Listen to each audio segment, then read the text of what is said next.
To make magnets, you'll need some clear glass gems that are flat on one side and rounded on the other.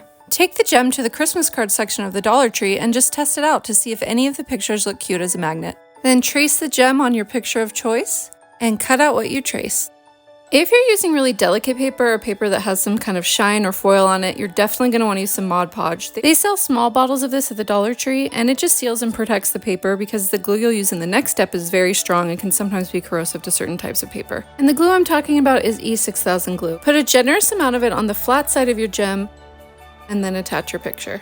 You're going to have to push down firmly to get rid of all the bubbles, and when it's still wet, you can adjust the picture as needed, but once it's dry, the picture won't budge or pop off. Some glue will seep out of the sides, but don't worry, once it dries, you can peel that extra glue right off. Then add some E6000 glue to the back of a magnet and attach it to the back of your picture.